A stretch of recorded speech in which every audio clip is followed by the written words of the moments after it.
Welcome back, everyone, to Mondays with Micah. But guess what? We have our handy dandy, not notebook, trusty board member, Judy Dunn here today. We just want to give you a few kind of life updates. I almost feel like I want to make this a part 2 of today begins the rest of your life. Judy and I have been talking, and she is doing some new things this summer. And I said, Judy, I just need you to get on the podcast, get on the show, whatever we call this here, Mondays with Micah, and discuss right here on my porch, a little porch side chat, what has being a part of the Widow Walk for now a year, a year plus. And she was just telling me over coffee the other day how things have kind of, like, she's stepping out. She's doing some new stuff, and I'm not taking credit for this, but I said, this is exactly what I really want to discuss with widows and widowers about stepping out, doing things you haven't done before because you have a new start with a new finish. And I just wanted to tell you that Judy, dreams are waking up inside this lady. And she's saying things, and I'm like, that's another brilliant idea, another brilliant idea. How many more ideas do you have that we need to execute, we need to be a part of? And that's really been a hunch that I have had, y'all, for some years now, that if we really start to water the hearts that are walking through grief, that there is fruit by the foot. And that fruit is going to bloom, and that can be ideas, that can be volunteering, that can be serving, just little small things that we're doing every day or once a week. It's not about that exactly how often you're doing it, but it's to step out of your comfort zone and to do something new. And she is blooming, y'all. That's what I want to call this. She's in full, not maybe full bloom yet. You're not in full bloom yet, right? Okay, but the seeds have been planted, and what would you say the stage of it is? We're halfway there. Okay, so they're sprouts?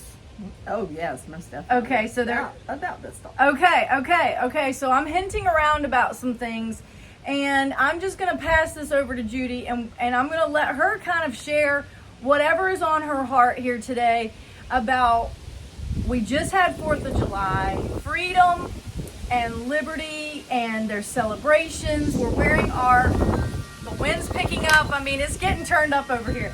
It's wild and crazy. And so just expect this to be a turned up episode, y'all, because we have to roll with the wind and the chimes and the birds and the breeze.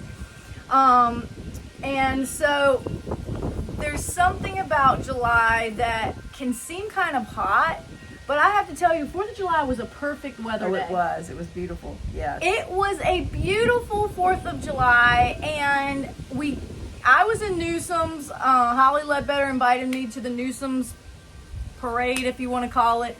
And I did not participate. I watched the parade, but my kids got in the parade, and we ate some hot dogs and had some corn, and they went swimming, and we watched the fireworks that night. And then Holly's dad or somebody bought, I don't even know, a 50 box of more fireworks and like 100 sparklers. And so the celebration didn't end until 11:30 at night, y'all. I did not get home. So we partied all day, all night. What about you, Judy? What was your 4th of July? 4th of July for us, we went to Lake Gaston with my sister-in-law, and the kids were there. And I did something on my 4th of July that I've been wanting to do, that was on my bucket list. And I've been wanting to try a paddle board. Ooh, okay. And I've had both of my knees replaced in 2020, and Stop. You can. okay. I had both of my knees replaced in 2020, so the chances of me getting on a paddle board were really slim, especially standing up. But I was able to get on the paddle board with my husband's help, and I had to sit. I was able to do my knees and do that. And what I found out was it was really, I had to really use my arms. So I can say that I've done it. We got some pictures that I've done it. But what was really interesting is that Drew fell in love with it, and he was just paddleboarding on the close to the dock there at Lake Gaston. But we'd have to be careful every time that a boat went by because it would get really wavy. Now he did try to do some standing up, and he fell and lost his balance a couple times, and I ended up making him stop because he had a hip replaced this year, and I'm scared he's going to hurt his hip.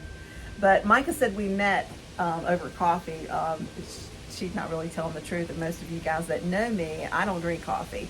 I do like things like frappuccinos and stuff like that. So I had the frappuccino, and she had the coffee. So mine was cold and hers was hot. Micah was talking, and my mind was just like, just going with all kinds of stuff. For a while now, I keep envisioning, not really me myself, but Micah getting picked up by somebody to come and do a podcast or do podcasts or vlogs or whatever, and have her own weekly little television, little video program or whatever. And you want me to be syndicated? You want me to be picked up by Spotify or Sirius Radio, you're saying? You know, this morning at church, Drew's message was about not wanting God's presence, seeking His presence, not the presence. Wow. And that really just spoke to me a lot. And this summer, it's always kind of a rest time because of teaching. Good. And I take off and have the summer off and have extra time to work in the yard or clean the house or do things that I want to do. And so I have always loved planting and plants and stuff like that. So I've actually started a little flower farm. And I was telling Micah that I probably wouldn't have ventured out and done this except for some of my experiences that I've had with Widow Walk this year, and just being able to step out and then actually, we're going to call the flower farm Step of Faith Flower Farm because it's just really a little step of faith. So I've planted all different colors of sunflowers, about 4 or 5 different colors, and they'll come in a little late because I planted them later. But I'm really excited about that and excited for the joy that they're going to bring to me and to other people. Yes, it's brought a lot of joy, and I think a lot of healing. This July 4th kind of time has always been different for me. Glenn passed away on July the 8th. So that will be Tuesday. And I caught myself a little bit over the weekend, kind of thinking thoughts, and pulled up Facebook yesterday, and his picture popped up where one of my sons, Joshua, had made a post about his dad. And one thing I have been able to look at is it'll be 11 years this year that Glenn's been passed away. And it's still hard for me to even say that, but I just see the growth. It's the growth, and where the journey God's brought me on and brought others on, and then I see Micah in the same journey, but we're all following it. We kind of like we have a different map, but we're same journey, but a different map of how we get there. I've also last year we started writing like a widower kind of grief handbook. Kind of put it down for a little while because we focused more time on Widow Walk and writing grants and greeting you. And so we've been going back this summer and going back through kind of with a fine-tooth comb on the chapters. And our goal is to have that done this fall and hopefully get to the publishers. And when we have our second Walk of Love, that we would be able to bring that to you. And I'm really looking forward to that. And let me just say, why are we continuing to write? Or this was a conversation we had from the jump.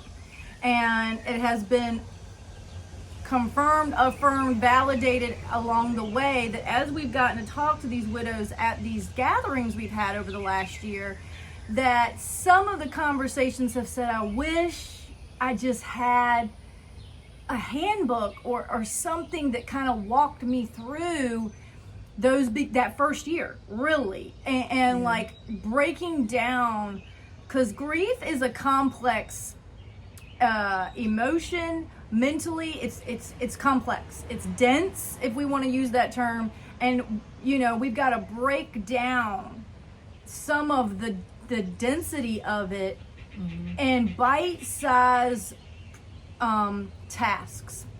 And something that both Judy and I have discussed is this kind of brain fog that happened after grief. And if you've been following along on some of these, there's been other widows that have mentioned how they felt like they were in a fog, and then at 6 months it popped. And there was all of a sudden a clarity that they didn't even really know they were in a fog until they came out of the fog, and then they could say, whoa, I wasn't thinking clearly. Yeah. So in the midst of it, you really don't know it, because it's something you haven't really you haven't experienced it before, so you don't even have words for it until you're a little bit further down. And so Judy we really are kind of calling it the widow's walk. I mean, the widower's walk, and writing it in a fashion that feels like a friend is walking with you, holding your hand. And that we are writing it with you in mind, writing it like her best friend is sitting here and she is telling her candid conversation, and we're putting it in written form with you in mind.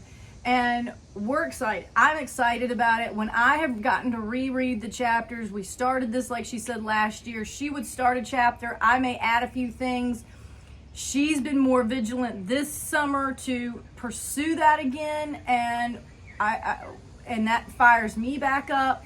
And that's the goodness of God in a collaboration and partnership, is that one can kind of be focused on certain things, and then you say, hey, we need to get back, pull that off the shelf. And I read them like, oh my gosh, what do we do?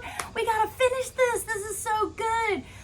And we really want to create a more resources here at the Widow Walk, where you can have a customized notebook, if you want to call it, and you get to write your widow's walk. As she said, the map for Judy has been vastly different.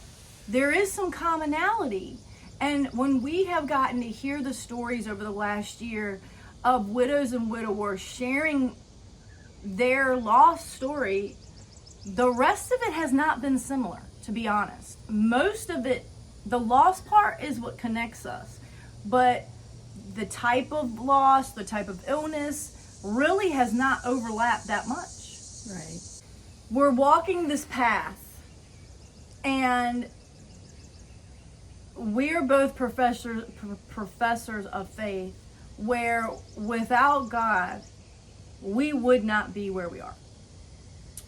And you have seen Judy, this was last year when we did the resurrection story about her and Drew. And there's something that's so sweet when you get to hear real life stories of people, and I don't want to say desperate, but people praying real prayers, vulnerable prayers.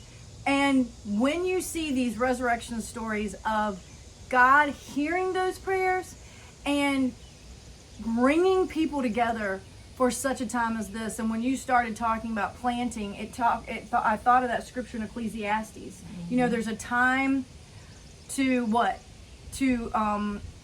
there's a season. And that was actually the scripture that was on Drew and I's little wedding. To everything there's a purpose and a season under God, or something like that. That was on our wedding invitation. But the timing of things is amazing to me. Yes. That garden that I went to, that plot of land that I went to and prayed about a future husband, is the same plot of ground that I'm in now, planting sunflowers. Do you see this fruit by the foot? And then also, I will be 60 on September 1st, and sometimes I keep like wanting to hit myself or whatever, because I've lived at this house for 30 something years, and I keep thinking, why didn't I do flowers before? But it's all about God's Timing. timing. And even if I had tried this 5 years ago, I had had knee surgery, both That's right. knees in 2020, 6 months apart. I couldn't have done it, but there has been something so interesting to me, so God, like it's just what's supposed to happen at this time in 2025 with these flowers. There's a scarecrow out there. There's Didn't you say you're using stuff from your shed?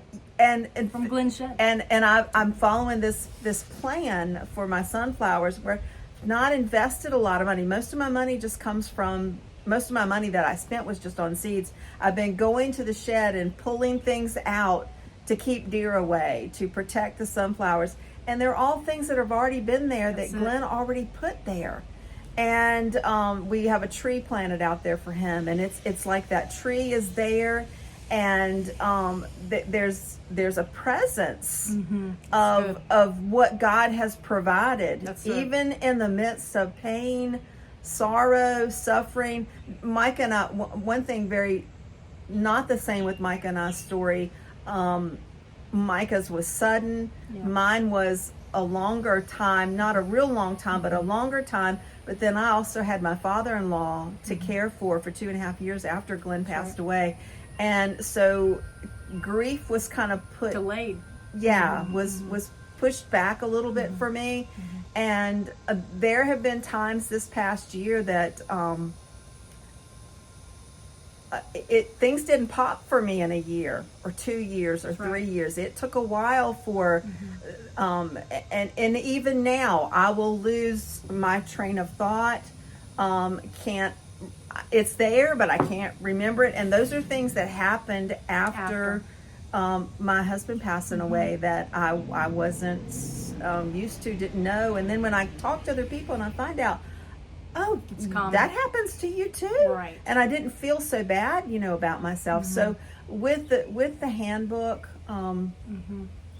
for me, if it helps one person, it will be worth the hours sat going back through and remembering and almost kind of reliving some things for you. That's it.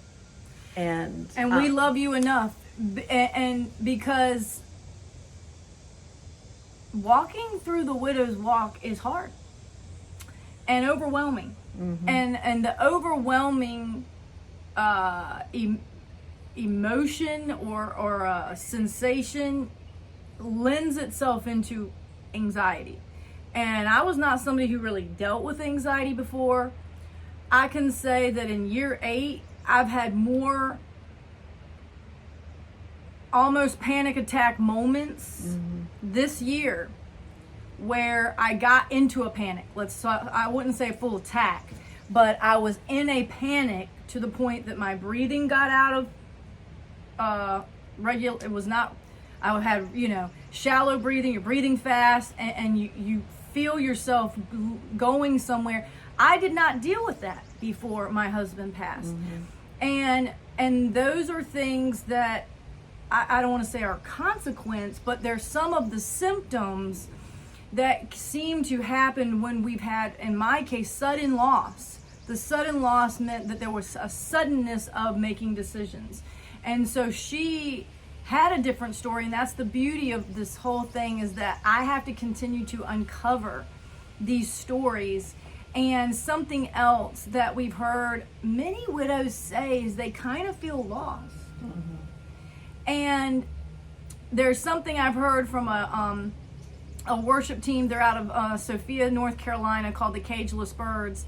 And there's a phrase that they say that I was found by the Father, but I was formed in a family. I was formed in a family, but I was found by the Father. And I really kind of want to adopt that here at the Widow Walk too, that we are a type of family.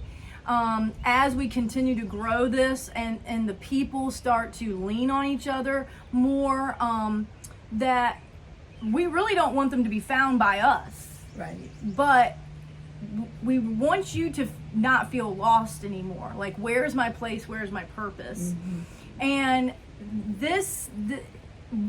I didn't even connect when I talked to her about getting together that it would be the week of the anniversary of her husband's passing. This is going to be posting the day before, and I kind of love that because it feels so right to have you on here and to be able to speak into the 11 years later story and to say, I'm actually planting a flower farm, crossing over this 11th year, and things are blooming, and we're going to have a harvest.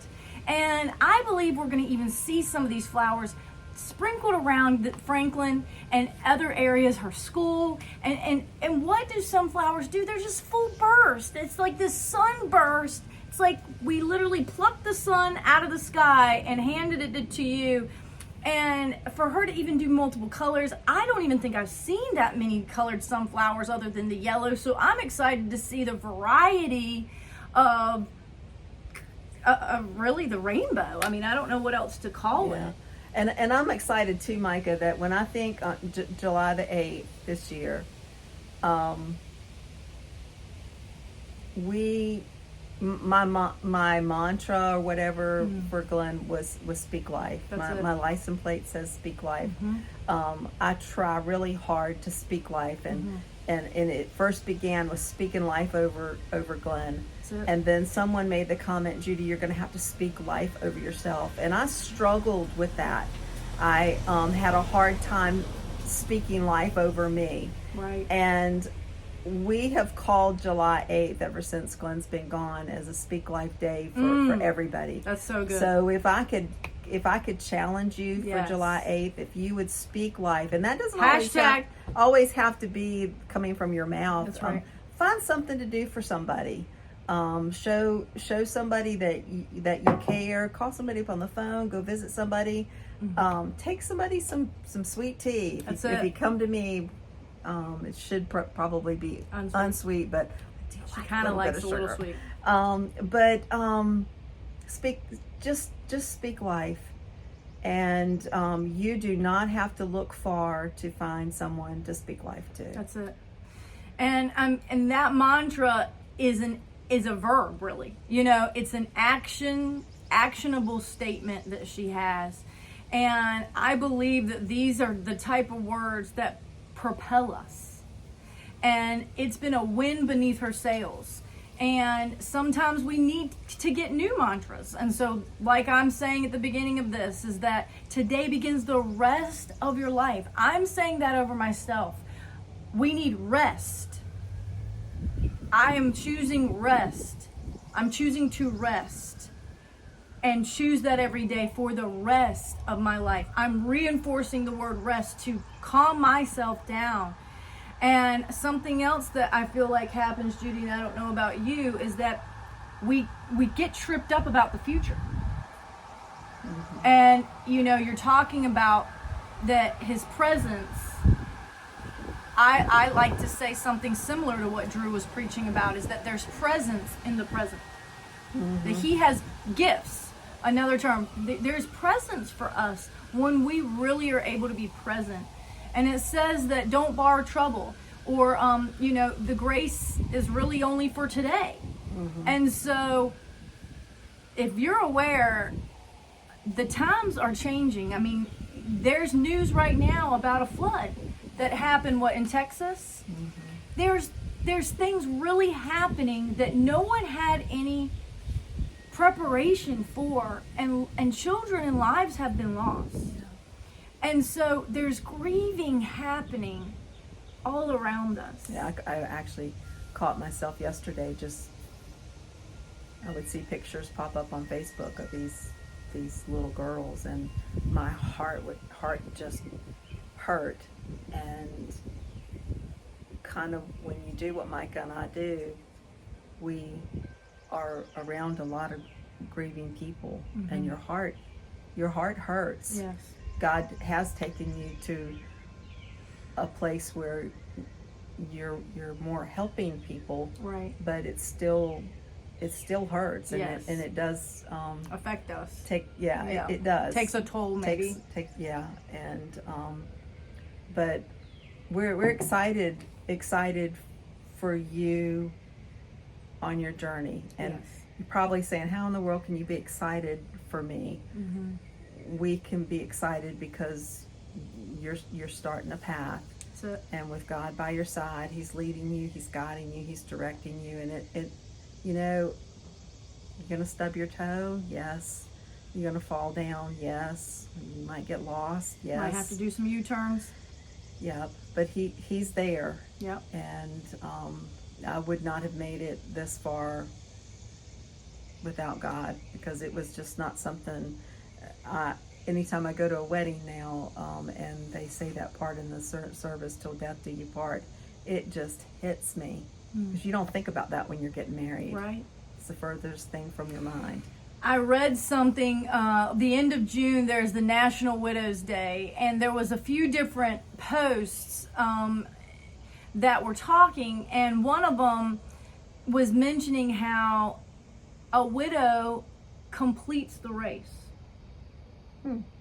And I really liked that. That we kind of feel like sometimes we were shortchanged. Let's call it that. That sometimes the lives, they passed earlier than expected, or with probable cause, or whatever it may be. But for a widow, that they completed the race. They took it as far as it could go. And I thought that was such a positive spin, to think that we're in a group of people that completed those vows. We get no credit for that, okay? But it's more of the sake of, we actually honored those vows and did stay till death do us part. And I have said this in a few videos over the last few months after my father-in-law passed, is that death is sacred. And I'm really, these resources that we keep talking about, in my mind, it is to soften the process of walking out your widow's walk. Without sometimes, and we've talked about this, and there's going to be more financial people coming on the show to hopefully enlighten you and maybe get you thinking about some things to do before, to better prepare. And so that if and when these things happen for you, whether it's sudden or not so sudden, you have your ducks in a row so that you can grieve with grace and a smile on your face. And that's what I like to say. I don't want to grieve. We're still grieving, y'all, just so you know. Does it ever stop? I don't think so either. I think it reshapes itself. She's had to keep going. She has grandchildren. This lady's an adventurer. I mean, were you camping? What were you doing? We've done a lot this summer. We've gone to the Bahamas. She's been on a cruise, camping, and then I was on the paddleboard. So this lady is out and about. She's been on more adventures than I have.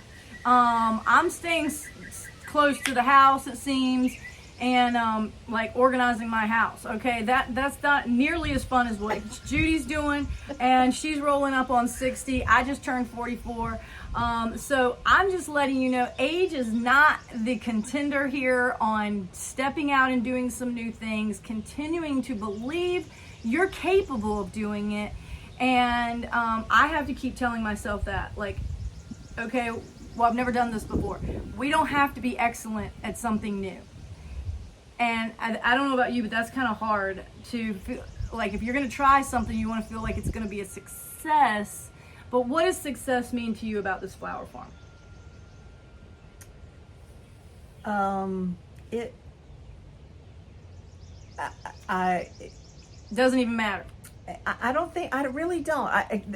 The one thing that I can say about it is that when I planted those seeds, and when we first went out and we saw that they were coming up, it was just sheer joy. I cannot tell you the joy of seeing those little babies that I had put in there one by one.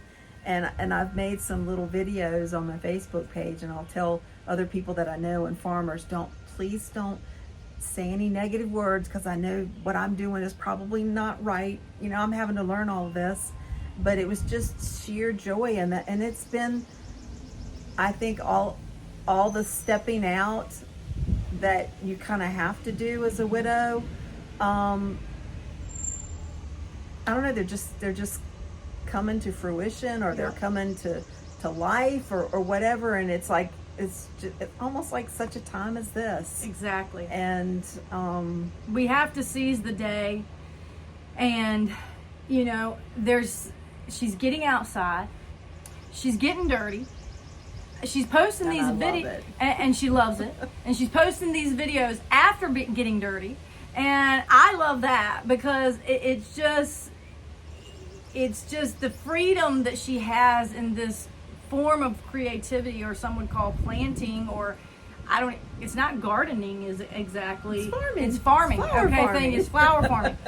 So see, I don't even have the language for it, and I will love to have the flowers in my house, but the process of getting those flowers from babies to the full bloom stalk or whatever does not sound interesting to me.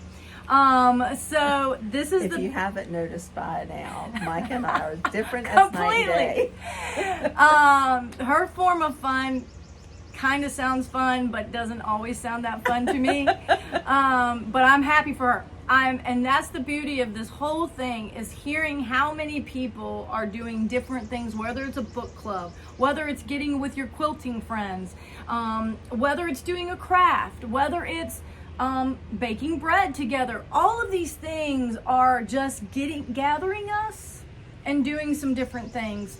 We want to encourage you. July 19th, we're going to be at Serve for lunch, and we would love to see you there. You do not have to be a widow to come, but we would love for you to be a widow and invite a friend to come with you. We have a space on our website at the top. There's a running reel. You can click on that and register. You do not have to register, but it does help us to let Serve know how many people they're thinking, so they can have tables set up for us. We do not have the back room reserved, so we are kind of walking in and trying to give them a little bit of a heads up. But we are excited about this fall. Do you want to give any updates on some things we're going to be doing, or maybe? Remember, Serve is for widows and widowers, and any friend that you would want to bring with you. It'll be from 11 to 1 on July 19th, and that's on a Saturday. Also on August the 23rd, and that's a Saturday as well. Yes, it is. What's the time on that? I'm not sure what the time is on that, but it's more of like a lunchtime type thing. We're going to be doing I think 11 to 2. A cookout at the Hunterdale Volunteer Fire Department. That's where we've been holding some of our daytime meetings during the regular year. And it's a way for us to give back too, as well. Right. Not just the widow and widowers will be there, but also the firefighters and their wives will be coming as well. So we're really honored to be able to give back to them. Also, while we're enjoying time together, we will come back in the fall with some scheduled meetings that we will have, and then we will be doing our Christmas party in December, and then we will be geared up to do the Walk of Love again in 2026. Year two. I can't believe it's year 2. I really can't. And so we are continuing to let this evolve, and we are kind of keeping open hands on what this Widow Walk continues to form and shape into. But what we continue to find is that there's not a day that Judy goes out in the community that she's not running into a widow. And for me right now, I seem to be more checking on people walking through breast cancer, to be honest. And I just had a lady text me today that I met in Target, one of the Targets in Hampton Roads, and I went there a couple of weeks ago, and she ran up to me and gave me a hug. She got to meet my kids, and she texted me today. And so this is the beauty of the future, y'all. In our future days, I never imagined to be on here and say, I'm now connecting with people with breast cancer in all places as Target. And to the point that people are texting me saying, have a blessed Sunday, and it was so awesome seeing you there the other day. This is how we're able to continue to shine a light, y'all.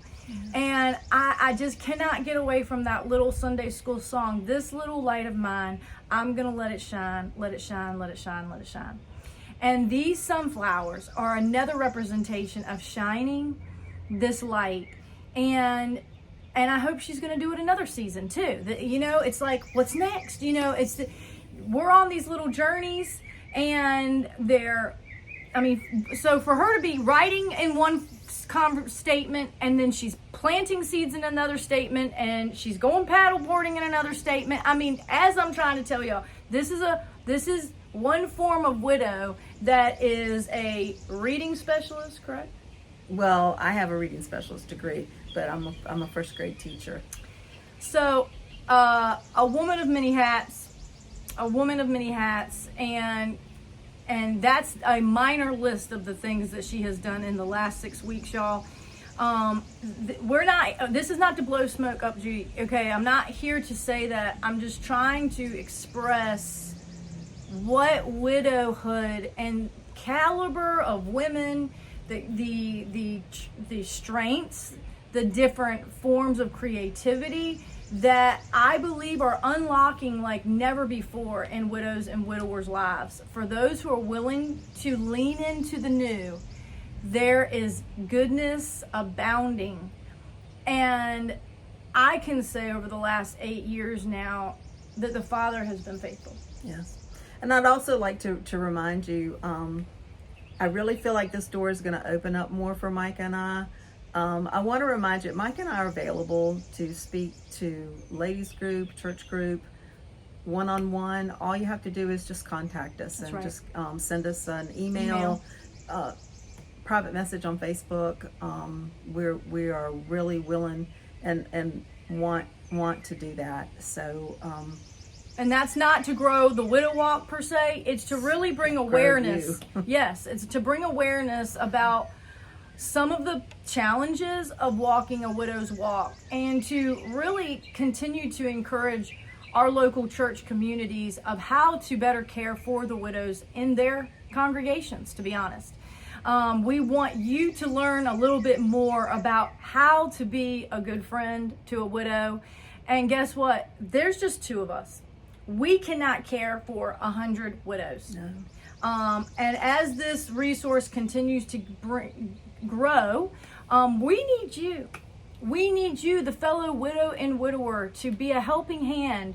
And that is not just about volunteering, but we've had some of the widows in our gatherings start calling some of the other widows and check on them on their birthday. And some of those things to be another mouthpiece to encourage them to come to the meetings.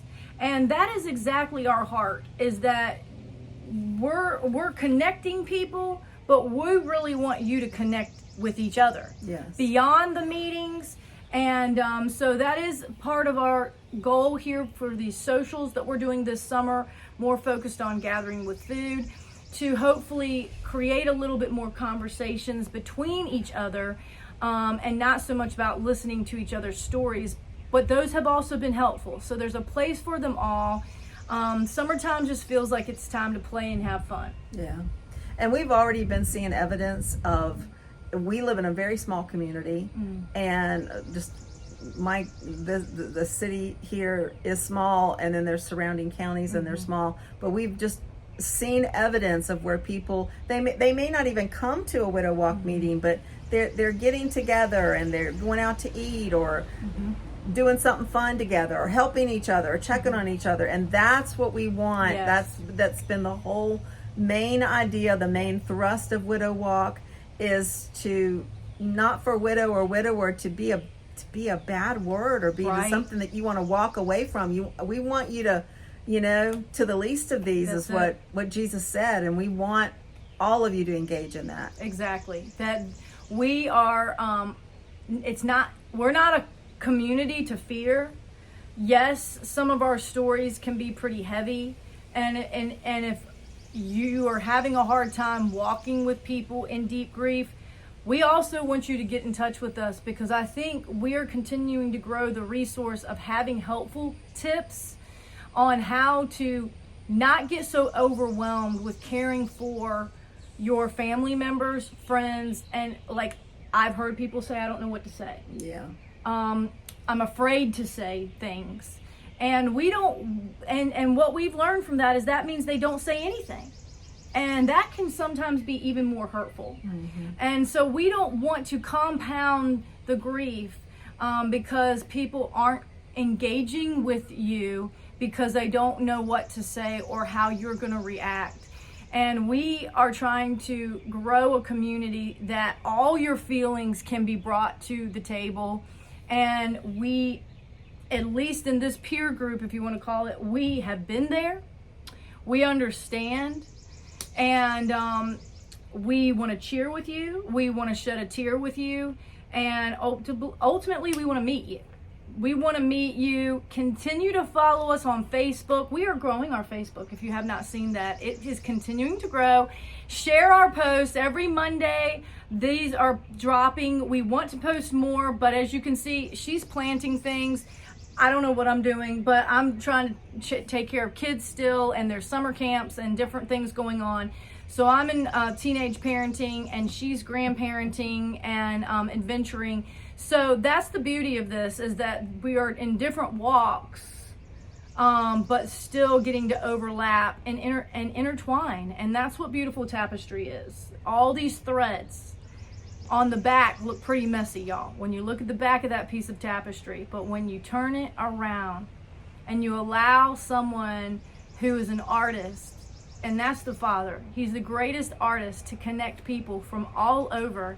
And no matter where she goes, she's meeting people and having a story to tell on top of her own story. And it brings joy to us to be able to say, hey, you should check us out, you know. And oh my gosh, I just saw, you know, they're a part of our group, and I know more people because of it, and that's grown my heart. How about you? Yeah. People join this club every day. Sad to say, but that happens every day. And thank you. Just our club continues to grow, but the support alongside continues to grow, and that's what we want to see happen. That's right. So send those cards, y'all. We thank you. We hope that this little afternoon catch up will encourage you, that if you've had something in the back of your mind, you're like, you know, I think that's a pipe dream, or I would have done that 5 years ago, but it didn't happen. What do you say, Judy? It's all in God's timing. Go for it. Yep. Go for it. And hopefully the next time we do this, we will just have sunflowers all around us. And so maybe, you know, we may get to do a little bit of film for our August and capture some moments, and we may have some flowers at the event. I mean, they may be the highlight of the show. So just think of yourself as a sunflower. That is one of my favorite things to think, that flowers continue to bloom. And we transplanted a rose bush that was in my front yard, and I just took a picture of it yesterday because my father said, I don't think it's going to make it. If we put it in the backyard, you can't keep ripping these roots up. And I said, I don't know. And it's blooming. I've got a bloom on this rose bush in my backyard now. So sometimes things have to almost die before they revive. And that is what this Widow Walk is about. If you feel like you are kind of the grief is sucking the life out of you, come be a part of the Widow Walk gatherings, because there are people with life still in them in these meetings, and I have never not walked away feeling refreshed. Yeah. Okay. Well, you have a great week, everyone. And as she said, do something kind for your neighbor, for a friend at church. If you find out that there's, hey, I need you to tell this in our life hack. She had a thought about sending a card to somebody that was in the hospital. Can you share that as the ending life hack? Yeah, I had a thought about sending a card to a friend in the hospital, and just did a little bit of research on it, and it was Norfolk General specifically, but just Googled it or whatever. But they had a special feature there that you can send an e-card. And I found out later, I thought they were just going to like give them a piece of paper and said that this little e-card came in, but it was an actual card that they printed off and gave to my friend. And it just brightened her day. And then I just put the word out there about how you could do it, and I'm putting it out to you. So so any of the Centera hospitals in our area, you can go online and find that link and send how would they search for the link? How I put it in was how do I send a card to a patient in Norfolk General is what I put in, and all the information came up. So maybe that's something we can put that link up on our website below the blog here. And that perked me up, y'all. Here once again, she had a thought about, man, I want to send this card. And guess what? Google, and not all of you may be friends with Google, but she was able to find out trusty Google, and it let her know that she didn't have to physically go there to give a card to a lady who'd been kind of in the hospital more days than 1 or 2. And that is the beautiful things that we want to uncover here at the Widow Walk. How to do acts of kindness that are simple. They don't take a lot of time. They don't cost you anything. And yet, what does it do for the patient laying there, probably not feeling the best at the moment, and letting them know someone was thinking about me? Yeah. That is how we propel through life, y'all. Those simple acts are what fuel us to keep stepping and to believe that tomorrow is going to be better today. Each day gets a little bit better. And sometimes we do get the wind knocked out of our sails. Mm-hmm. And then what do? We call a friend, we cry, we get some good coffee. She might want a Frappuccino, or a Diet Coke, or what is it? What is your preferred soda? Something Diet Pepsi. Diet Pepsi. Whatever the thing is. So just remember that if you pass Judy along and you're like, oh man, she looks thirsty, get her a Diet Pepsi. Get her a Diet Pepsi. We look forward to, if you do find some ways to do some Speak Life acts this week, post them. Post them. Send us a note. Yes. I would love to see that. That's it. So we want to keep the goodness going, and we know there's a lot of news, as we said, of negative news or tragedy type of news, but we want to let you know there's still goodness happening in the land of the living. Even through sickness, we can do creative, simple things to bring light, to lighten up the moment, and that's you. So like she said, if you have some, let's call it a life hack, or if you've got some tips or tricks up your sleeve that you have seen brighten someone's day, we want to know what some of those are, because we want to continue to build this resource of some recommended things, recommended suggestions, where sometimes we're at a loss of what to do for somebody, and we can say, go to the Widow Walk. They've got all the tips. They've got the best ideas on there, and we want to hear from you. So thank you for listening. We are 48 minutes in, so we are going to end this here. I told Judy it was only going to be 30 minutes, so here we go. Thank you for listening. Share this. We want to grow our Instagram too. If you have an Instagram account, will you go over to the Widow Walk and follow us? It is the same information. I'm actually seeing more people following us on YouTube than anywhere else, Judy. Okay. So if you do not have to have an Instagram account. If you go on YouTube, you can also find us there. We call this long content because it's not a 3-minute video. These are 48, 50-minute videos, because grief, like I said, is a dense topic, and we need time to breathe, to flush some information out. And so stay tuned next week. I've got the chamber. I'm going to be interviewing the chamber, y'all, because they were how I really learned how to be on a board and be participant with a board. And I believe that's what gave me the courage to even start a nonprofit in the first place. And so I am getting around the table with them.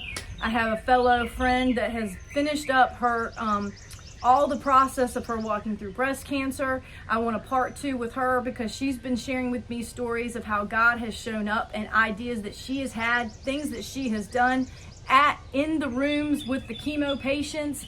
And I said, it's too good for just me. So God is moving even in the midst of our daily suffering, and he's giving kingdom-minded people ideas, and I say great exploits, where we're doing things in preparation for others, even though we're going in for ourselves. Mm-hmm. And that's the goodness of God in the land of the living. So stay tuned for more stories. See you next week. Okay, bye. Bye. Speak life.